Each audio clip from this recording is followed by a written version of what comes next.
Hello, my name is Michael Albert, and this is episode 6 of the podcast entitled Revolution Z, Life After Capitalism. First, a brief appeal. If you like what you hear, if you'd like to see it diversify, if you'd like to have it continue and grow, you can help us. You can do that at our Patreon website at www.patreon.com/revolutionz.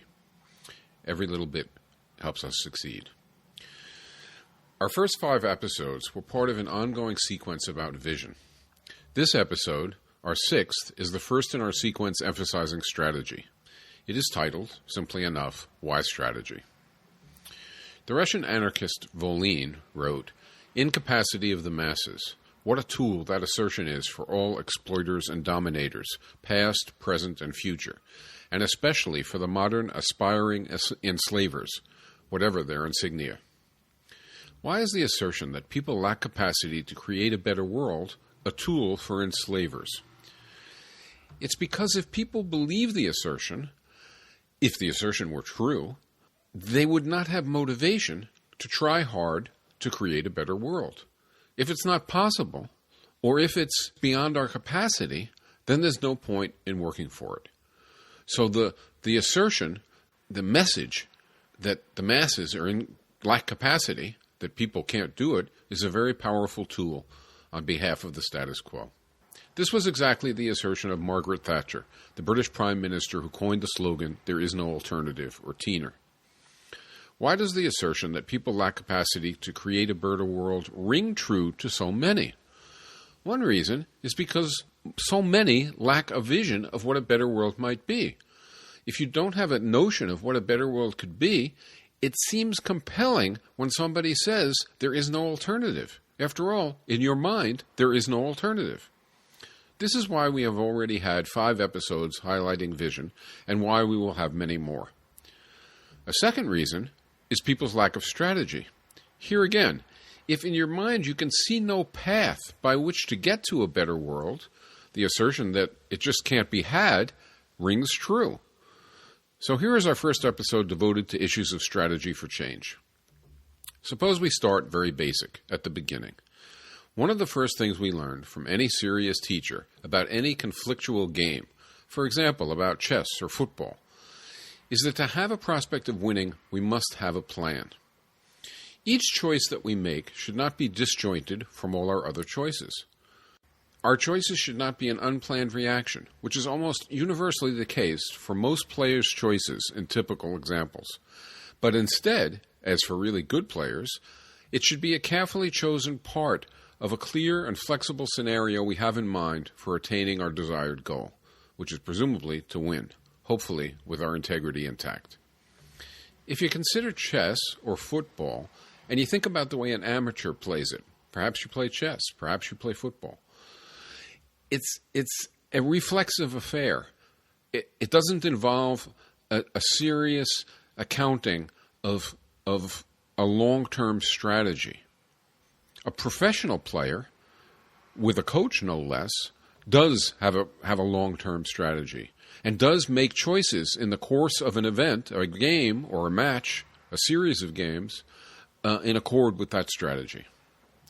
On the one hand, any contest, be it a chess game, a football match, or a project to win a better world, involves many conflictual moments or brief spans of very active engagement. Each separate set of a few actions or moves are rarely conclusive.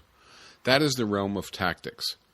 The separate acts or small sets of acts, the tactical maneuvers, can, however, if thought about carefully and meshed together well, combine in a larger whole, which is the realm of strategy. The point is, there are temporary tactics. Turning to social struggle, for example, there are strikes, boycotts, marches, rallies, door-knocking, organizing, petitions, letters, occupations, insurrections, and so on. And these typically recur in similar situations fairly often, and such tactics are not themselves strategy. Strategy is, instead, a hoped-for pattern of actions, including sought-after gains and broad methods to pursue those gains, which finally culminates in winning your ultimate aims. This could be to win a chess match, a football championship, or a better world. An irony is, strategy for the first two pursuits gets more attention from people giving much of their lives to those endeavors than strategy for social change gets from people who are giving much of our lives to activism. This is really remarkable and yet totally evident. In fact, if you listen to a sports show on the radio where people talk about sports, not only the commentators, but the people who call in have a strategic sense if what they're talking about is for instance, the likelihood that a team will win a championship. They have a sense of many variables and how they fit together and how a path might lead to that championship. But if you listen to activists talk, you don't feel that you're hearing the same thing, especially if you're not really involved. You don't get a feeling that there's a broad, shared strategy that is about going from where one starts to where one hopes to wind up. Here's an example. A candidate goes into New Hampshire to campaign in the primaries. How does the candidate evaluate the success or failure of their activities? How does the public evaluate it? For the most part, it's always thought about in terms of votes in the primary election. There is rarely much attention to the long term, to whether consciousness and commitment have been advanced, to whether new organization and new structures have been created which will help in the long term. The time horizon is usually short. There is another thing to keep in mind about strategy. It's that it is very rare that strategy remains unchanged from the beginning to the end of an endeavor. It changes as you go along, and you learn and you react to different circumstances. For one thing, you typically have an opponent and obstacles. And particularly when you're trying to change the world, you also have a very complex context in which you operate. Your opponent, the state, or your employer, or your landlord, or the police make some changes. That alters your context. Aspects of your strategy may have to alter as well. In trying to change the world, anything and everything might change. The field of struggle, the actors involved, their mindsets, their resources, and even your goals as you attain new insights. In fact, even the rules of struggle can change, including being intentionally changed as part of strategy in the form of your opponents or you altering society's rules, laws, or institutions. The apt slogan, "No strategy, no victory," means that if you act pretty much without aim or pattern, if you just reflexively react each time your opponent acts without conceiving what you are doing in terms of a plan to steadily improve your situation, you are very likely to lose. So that is our first and arguably simplest, but also very often ignored, strategic insight. I hope you will pardon if I belabor it for just a minute. Let's say we have two sets of people who are committed to battling for liberty. The first group reacts reflexively without plans that extend into the future. It's courageous, it's committed, but it reacts reflexively. The second group develops coherent long-term goals and also formulates ideas about how to marshal their abilities and energies into patterns that can accrue gains that create sufficient advantages to win those goals. The second group also periodically refines its strategy in light of continually changing circumstances and new lessons. The first set of people, without strategy, no matter how courageous and committed, is likely doomed. The second set of people has very good prospects. While I doubt that anyone listening to Revolution Z would disagree with the pretty obvious observation that strategy enhances our likelihood of accomplishing what we desire, nonetheless, very few activists fight injustice with much, or often even anything, in the way of flexible, shared, guiding, long-term strategy. If you want to travel, it helps to know where you want to go. If you hope to get where you want to go, it helps to have a plan for what vehicle and fuel to use to get there. We need vision, which is insight into where we want to go, which is already one strand of focus of Revolution Z. But we also need strategy, which will henceforth be a second strand of focus of Revolution Z. A next basic point. If one side in a contest is a virtual behemoth compared to the other side, the former is unlikely to ever have to make a new plan. He can be an idiot, or just unconcerned, paying no attention, reacting reflexively, and nonetheless win. Roger Federer against you at tennis. Magnus Carlsen against me at chess. They win even if they are half asleep, daydreaming, and have no strategic plan at all. In more realistic situations, however, and especially in trying to win a better world, things are far more complex, and strategy is far more important. The most basic elements of social strategy, such as who to reach out to and organize, what broad focuses to have, and many other aspects that we will explore soon, might go pretty much unaltered over time, not least when the forces seeking to block winning a new world engage in surprising choices. Suppose we have an inflexible strategy. In that case, if we make a mistake at the outset, we lose, since being inflexible means we are stuck with our error. Similarly, if we have an inflexible strategy, we lose if the forces arrayed against us behave dramatically differently than anticipated, since we will be stuck with a conception that no longer works. Likewise, if we have an inflexible strategy, if we suffer an unexpected setback or enjoy an unexpected success, again, we will be stuck with a plan that no longer fits our new reality. Having a flexible, shared, sensible strategy opens the possibility of victory. Not having a flexible, sensible strategy pretty much closes that possibility, unless our advantages are so overwhelming that we can't do enough wrong to lose. Inflexible strategy means no victory. So we not only need a long-term strategy, we need a flexible long-term strategy. Another basic point. It is perhaps easiest to think of strategy as a flexible conception of how to go from one condition or situation to another. Strategy takes off from a flexible conception of current conditions, later updated as times change.